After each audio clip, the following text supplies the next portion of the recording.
కర్కాటకం వారికి గనక చూసుకున్నట్లయితే ఈ అదృష్టాన్ని ఇచ్చేటువంటి గ్రహాల్లో అష్టమాధిపతి కూడా అనుకుంటున్నాం కాబట్టి శని అవుతాడు, శని పాప అవుతాడు.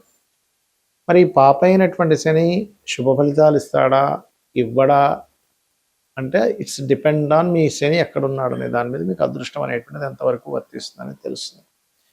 అయితే ఈ యొక్క అంశాలు చెప్తుంది నేనైనప్పటికీ చెప్పిస్తుంది సాక్షాత్ లలిత అమ్మవారిగా భావిస్తూ ఆ లలితాంబిక అమ్మవారి యొక్క అనుగ్రహం మీకు పరిపూర్ణంగా కలగాలని మనస్ఫూర్తి కోరుకుంటూ, ఈ అదృష్టానికి కారకుడు శని అనుకున్నాం కాబట్టి శని యొక్క పొజిషన్ చూసుకోవాలి ఎప్పుడు మీరు.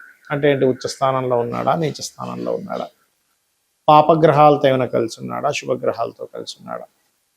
ఎందుకంటే ఈ అదృష్టం కనుక కలిగితే వీళ్ళకి లాటరీలు తగలడం కానీ, లేకపోతే అంటే అష్టమాధిపతి ఇచ్చే రిజల్ట్స్లో, లేకపోతే కొంతమంది నిధులు దొరకడం కానీ, లక్కీగా ఏదైనా ఒక జాబ్ రావడం, ఇట్లాంటివన్నీ కూడా జరుగుతూ ఉంటాయి. అయితే ఇక్కడ ఎప్పుడైతే మీకు ఈ అష్టమాధిపతి పాపి అయ్యాడో, కొంచెం పాడైనా కర్కాటక లగ్నానికి శని కొద్దిగా పాడైనా అనవసరంగా అంటే కొన్ని రహస్య సంబంధించినటువంటి పనుల వల్ల, కొన్ని రీసెర్చెస్ వల్ల వీళ్ళు నష్టపోతారు.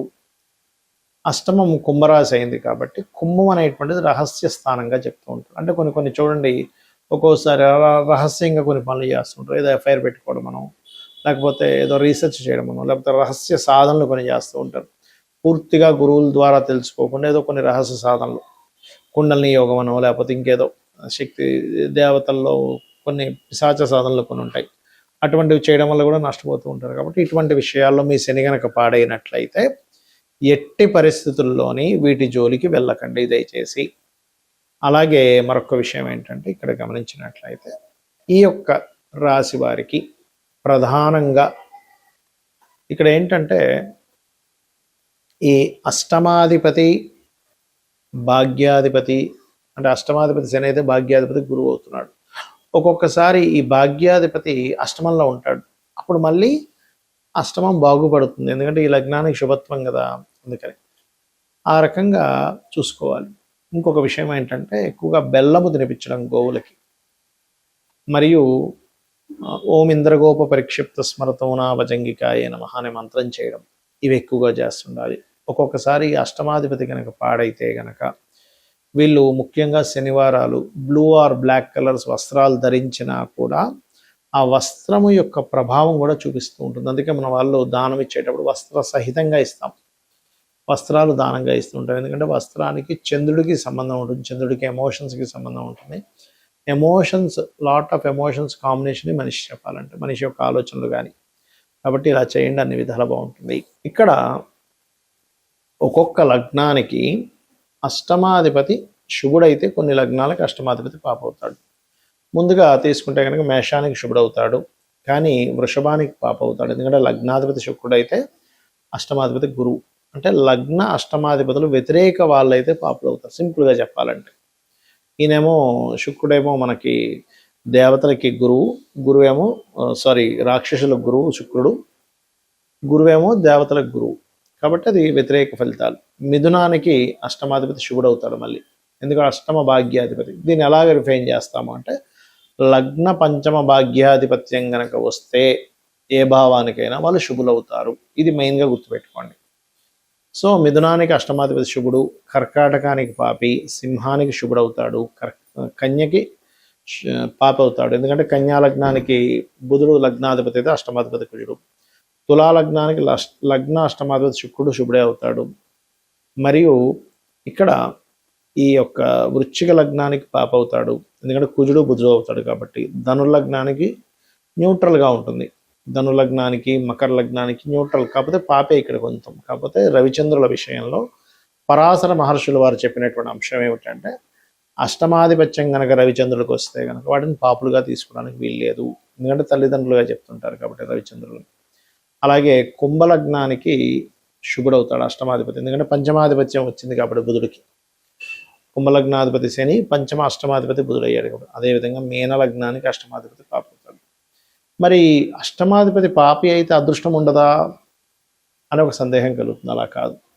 అష్టమాధిపతి ఏ రాశుల్లో ఉన్నాడు, ఆయన మీ లగ్నానికి శుభుడైనా పాపైనా కూడా శుభత్వాన్ని అధికంగా పొందుతాయి. ఆయన శుభత్వాన్ని ఇస్తాడు. పాపత్వం వచ్చినప్పటికీ, పాపాధిపత్యం వచ్చినప్పటికీ శుభ సంబంధమైన సంబంధాలు కలిగి ఉన్నప్పుడు ఆయన శుభ ఫలితాలు ఇస్తాడు. ఎందుకంటే ఆకస్మికంగా ఎదగడం అనేటువంటిది 12 లగ్నాల వాళ్ళకే ఉంటుంది. 12 లగ్నాల్లో మనం మేషం నుంచి మీనం వరకు పుట్టిన వాళ్ళందరికీ కూడా ఆకస్మికంగా కలిసి వస్తుంది. అదే మేషం నుంచి మీనంలో పుట్టినటువంటి వాళ్ళలో మీకు శుభుడైన ఆకస్మికంగా నష్టపోయిన వాళ్ళు ఉంటారు. అంటే దీని అర్థం ఏమిటి? మీకు శుభుడే, కానీ ఆయన నష్టం కలిగిస్తున్నాడా, లాభాన్ని కలిగిస్తున్నాడా? ఎలా అంటే, ఒక వ్యాపారం నడుపుతున్నాం. ఆ వ్యాపారంలో తండ్రి కూర్చుంటాడు కౌంటర్ మీద. దాని తర్వాత కొంతసేపు అతనికి రెస్ట్ ఇవ్వడం కోసం కొడుకు వెళ్ళి కూర్చుంటాడు. కానీ కొడుకు యొక్క బుద్ధి గనక అక్కడ ఉండేటువంటి కౌంటర్లో ఎంతో కొంత ధనాన్ని తీసుకొని వెళ్ళి ఎంజాయ్ చేయడమో, వ్యసనాలకు గురైనప్పుడు కొడుకు సొంత కొడుకైనప్పటికీ అక్కడ ఉండేటువంటి ధనాన్ని అపహరించుకు వెళ్ళి కొన్ని వీక్నెస్ల వల్ల అతను ఆ యొక్క వ్యాపారానికి నష్టం వచ్చేలాగా ప్రవర్తించవచ్చు. ఎందుకు అంటే అక్కడ సొంత కొడుకే, అంటే లగ్నానికి శుభుడే అష్టమాధిపతి, కనుక నష్టం కలిగించే బుద్ధి ఆ అధిపతికి పాడైపోయింది. ఆ అధిపతి పాడయ్యాడు. అలాగే ఇప్పుడు ఎవరైనా పని వ్యక్తిని మనం పెట్టుకున్నాము, ఉదాహరణకు ఒక అసిస్టెంట్ని పెట్టుకున్నాం. అసిస్టెంట్ చాలా నిజాయితీ పరుడు అనుకోండి, వాడు రూపాయి ముట్టుకోడు పాప అయినప్పటికంటే దీని అర్థం ఏమిటి?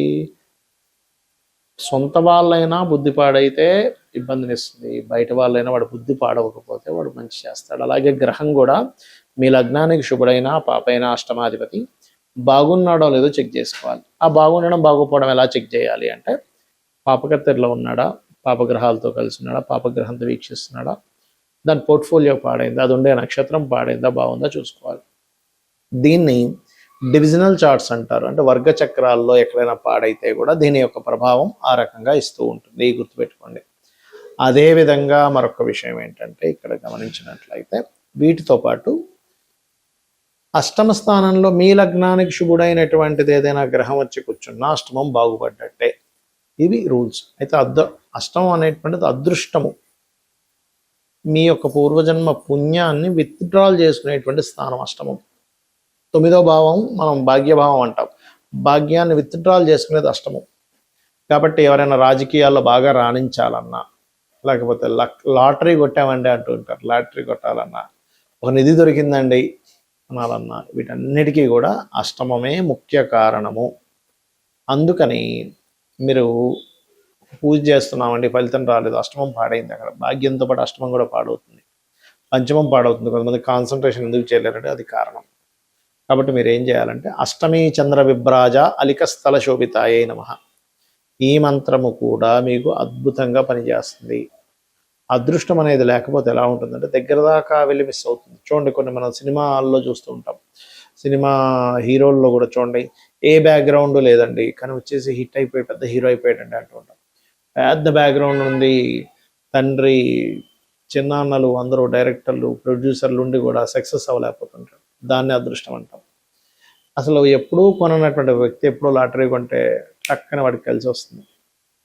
అసలు ఎప్పుడు నేను వెళ్తా అనుకోలేదండి గవర్నమెంట్ జాబ్లోకి, ఫ్రెండ్ ఏదో సరదాగా వెళ్ళాడు, ఫ్రెండ్తో పాటు నేను ఏదో సరదాగా అప్లికేషన్ పెట్టాను, గవర్నమెంట్ జాబ్ వచ్చేసింది అంటాడు.